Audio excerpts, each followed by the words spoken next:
வெள்ளம் இயற்கையின் மிக கூடிய பரீட்சை. ஒரு கணத்தில் நம் வீடுகளையும் வாழ்க்கையையும் அலைகள் விழுங்கிய அந்த தருணத்தில் மக்களின் பக்கத்தில் முதலில் நின்றவர்கள் யார்? இலங்கையின் படை வீரர்கள். தங்கள் உயிரை கூட பொருட்படுத்தாமல் மக்கள் வாழ்வை காப்பாற்றிய வல்லுநர்கள் அவர்கள்.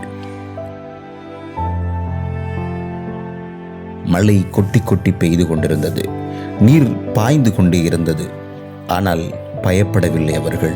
மக்கள் ஆபத்தில் இருக்கிறார்கள் என்ற ஒரு எண்ணமே அவர்களை முன்னோக்கி தள்ளியது.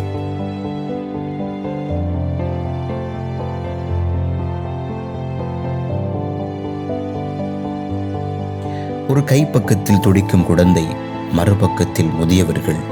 வீடு இடிந்து விடும் அபாயத்திலும் மின்சாரம் துண்டிக்கப்படும் இருளிலும் படை வீரர்கள் ஒவ்வொரு உயிரையும் பாதுகாக்க உயிரை பணயம் வைத்தார்கள். நெஞ்சுக்கு மேலாக உயர்ந்த நீரில் நடந்தார்கள். நஞ்சு நிறைந்த வெள்ள நீரை கிழித்து முன்னே சென்றார்கள்.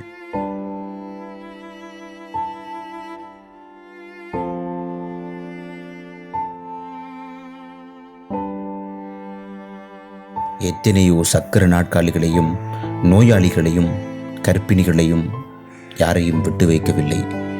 எங்களுக்கு பயமில்லை, மக்கள்தான் நம்முடைய குடும்பம் என்று வீரர்கள் சொன்னார்கள்.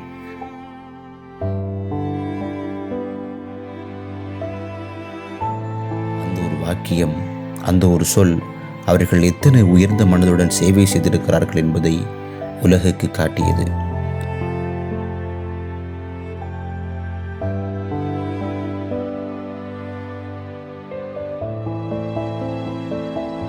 மழை நின்ற பின்னும் அவர்கள் ஓயவில்லை.